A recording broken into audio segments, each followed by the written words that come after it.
하나님 말씀 함께 보도록 하겠습니다. 에스라 4장 1절에서 10절까지 말씀입니다. 에스라 4장 1절에서 10절까지 말씀 우리 한 목소리로 함께 봉독하겠습니다. 사로잡혔던 자들의 자손이 이스라엘의 하나님 여호와의 성전을 건축한 다음을 유다와 베냐민의 대적이 듣고 스룹바벨과 족장들에게 나와 이르되 우리도 너희와 함께 건축하게 하라. 우리도 너희같이 너희 하나님을 찾노라. 아스루 왕 에살핫돈이 우리를 이리로 오게 한 날부터 우리가 하나님께 제사를 드리노라 하니 스룹바벨과 예수아와 기타 이스라엘 족장들이 이르되 우리 하나님의 성전을 건축하는데 너희는 우리와 상관이 없느니라. 바사한 고레스가 우리에게 명령하신 대로 우리가 이스라엘의 하나님 여호와를 위하여 홀로 건축하리라 하였더니 이로부터 그 땅 백성이 유다 백성의 손을 약하게 하여 그 건축을 방해하되 바사왕 고레스의 시대부터 바사왕 다리오가 즉위할 때까지 관리들에게 뇌물을 주어 그 계획을 막았으며 또 아하수에로가 즉위할 때에 그들이 글을 올려 유다와 예루살렘 주민을 고발하니라.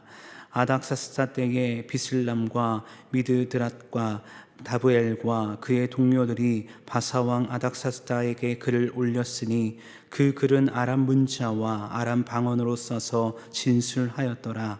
방백 르움과 서기관 심세가 아닥사스다 왕에게 올려 예루살렘 백성을 고발한 그 글에 방백 르움과 서기관 심세와 그의 동료 디나 사람과 아바사 사람과 다블레 사람과 아비세 사람과 아렉 사람과 바벨론 사람과 수산 사람과 대 사람과 엘람 사람과 그 밖의 백성 곧 종기한 오스나발이 사마리아 성과 유브라데강 건너편 다른 땅에 옮겨든 자들과 함께 고발한다 하였더라.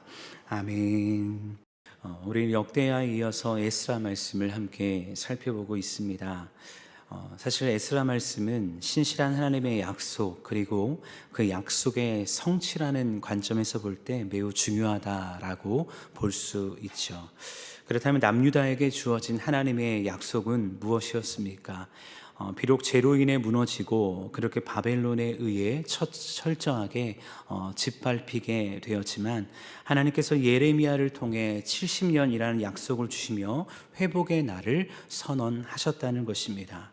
그리고 하나님은 그 약속을 이루시기 위해서 바사왕 고레스 원년에 아무 조건 없는 포로 기환과 함께 성전 건축을 명령하게 하시죠.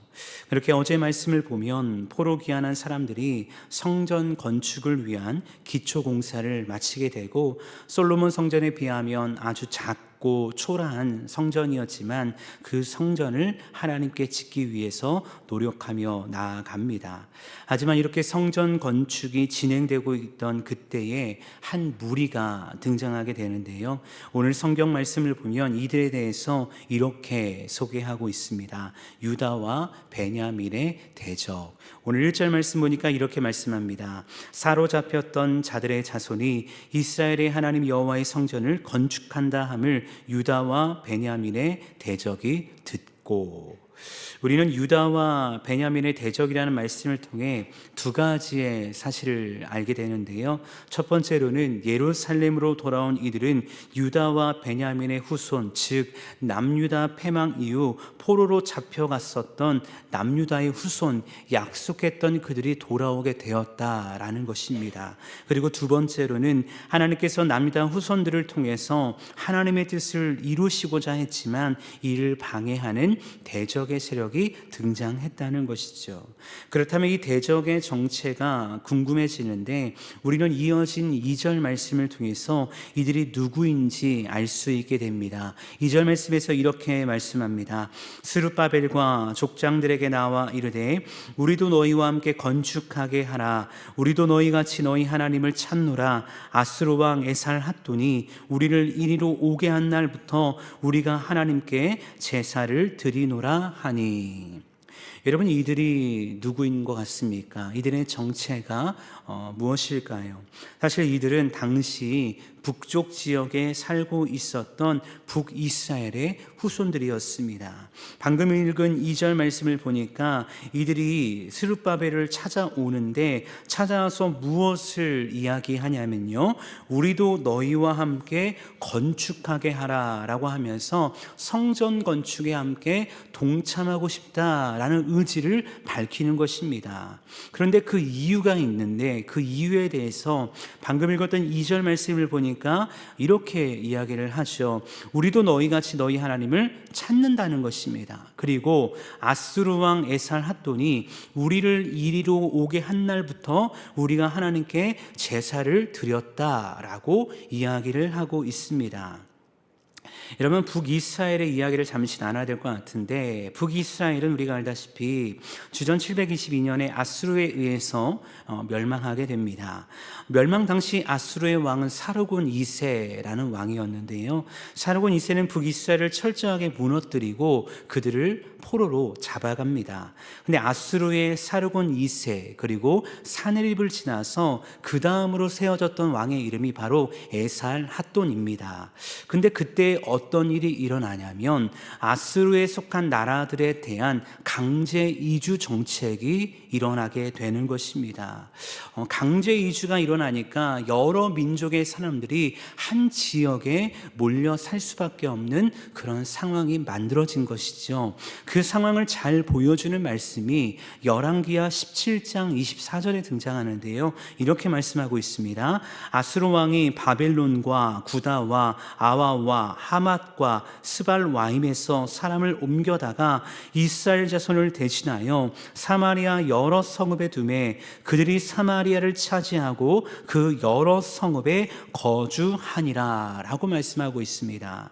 이 말씀을 통해 우리가 알게 되는 것이 무엇입니까? 여러 종족의 사람들을 사마리아 땅으로 강제 이주시켰다는 것입니다.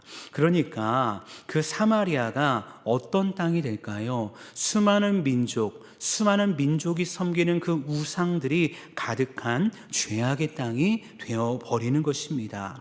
시간상 다 설명드릴 수 없지만 열왕기하 17장 25절 이하의 말씀을 보면요, 하나님께서는 가만두지 않습니다. 어떻게든 그 땅을 살리시기 위해서 여호와를 경외하지 않는 자들, 아마 이들은 우상 숭배자들이었겠죠. 그들에게 사자를 보내셔서 사자에 의해서 죽임을 당하게 하십니다. 그리고 이 사건을 통해서 아수르 왕이 어떤 일을 하냐면요, 한 제사장을 사마리아로 파송하는 것입니다. 그리고 이 제사장을 통해 그 땅의 신, 즉 여호와의 법을 지켜야 할 것을 가르치게 하는 것을 말씀을 통해 보는 것이죠. 하지만 이런 여호와의 열심, 하나님의 일하심이 있었음에도 불구하고 사마리아 땅의 결말이 무엇인 줄 아십니까? 열왕기하 17장 32절 33절 말씀은 이렇게 말씀하고 있습니다. 그들이 또 여호와를 경외하여 자기 중에서 사람을 산당의 제사장으로 택하여 그 산당들에서 자기를 위하여 제사를 드리게 하니라. 이와 같이 그들도 여호와도 경외하고 또한 어디서부터 옮겨왔든지 그 민족의 풍속대로 자기의 신들도 섬겼더라 라고 말씀하고 있습니다. 여호와를 경외했다라는 말씀이 나오기는 합니다. 하지만 이것은 진정으로 여호와를 경외했다는 것이 아니라 두려움의 대상으로 여호와도 섬기는 타협적인 신앙으로 나아갔다는 것을 의미하고 있는 것입니다. 그렇게 이들은 진리에 대한 기준 없이 어떻게 살아가는 것입니까? 자기를 위하여 산당을 세우고요, 자기를 위하여 제사장도 세우고 자기를 위해서 제사로 드리는 그러한 죄악을 향해 나아가는 겁니다. 그러니까 결국 사마리아 땅은 어떤 땅이 될까요?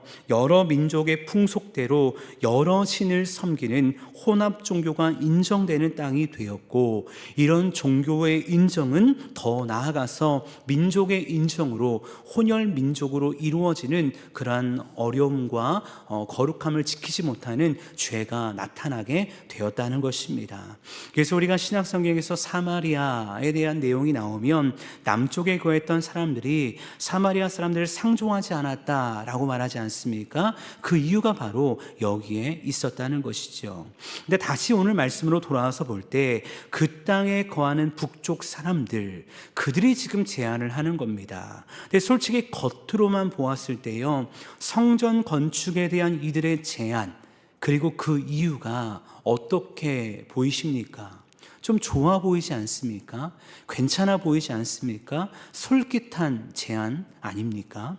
왜냐하면 사실 누군가가 도움을 준다면 더 빨리 신속하게 성전 건축을 마무리할 수 있기 때문입니다. 그리고 그들이 함께하고 싶다는 이유 또한 그들의 이야기만 들었을 때는요, 그럴싸하거든요. 자신들은 에사라돈이 이리로 오게 한 날부터 하나님께 제사를 드렸다는 것입니다. 우리는 그때부터 이 날을 기다렸고 이 날을 정말 고대했다라는 그런 거짓을 이야기하는 겁니다. 우리는 알죠. 그들의 말이 거짓이었다는 것을. 근데 그들은 알 수 있었을까요? 자마터면 속아 넘어갈 수 있었다는 것입니다. 근데 이런 관점에서 볼 때 오늘 말씀에서 정말 감사한 것이 무엇인지 아십니까? 스룹바벨과 예수아를 비롯한 지도자들이요, 이들에게 속아 넘어가지 않는다는 것입니다. 사실 어제 말씀과 상황을 연결해 보면요, 큰 축제가 열렸습니다. 그러면 어떤 분위기일까요? 지금 이들의 분위기가 정말 최고조로 올라간 겁니다. 하나님이 우리와 함께 하심으로 약속을 이루셨고, 그냥 맨몸이 아니라 성전을 건축할 수 있는 모든 재료까지 덤으로 주셔서 예루살렘으로 오게 하셨거든요. 그리고 드디어 눈에 보이는 성전 기초 공사까지 마치게 된 것입니다. 근데 이렇게 최고의 분위기로 올라갈 때 정말 겉으로 볼 때 도움의 손길이 등장하는 겁니다. 돕겠다는 겁니다. 그리고 하나님께 제사하며 신앙을 지키겠다라는 사람들의 소식이 들려오는 것입니다.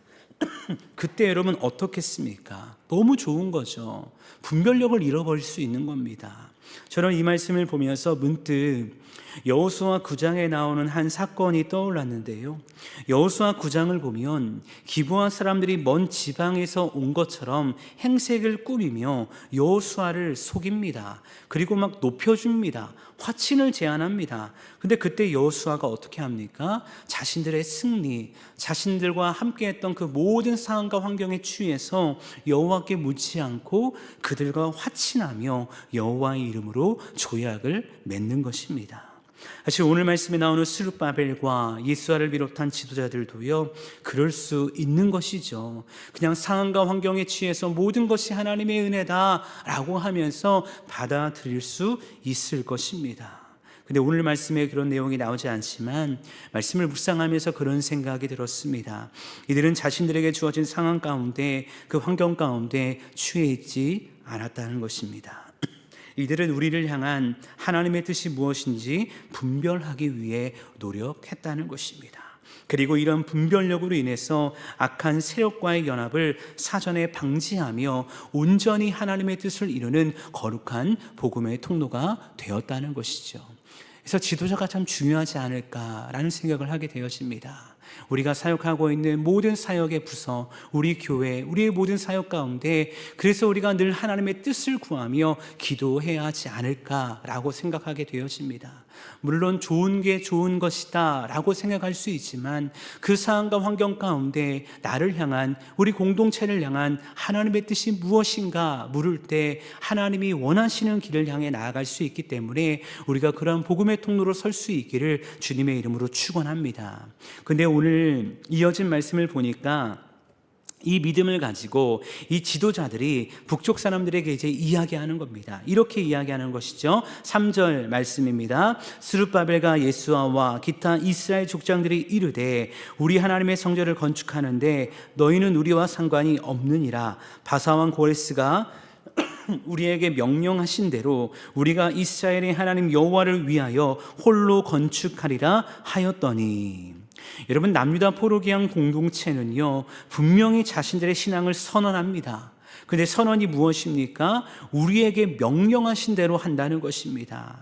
물론 방금 읽은 말씀을 보면 이 명령의 주체가 고레스처럼 보이죠.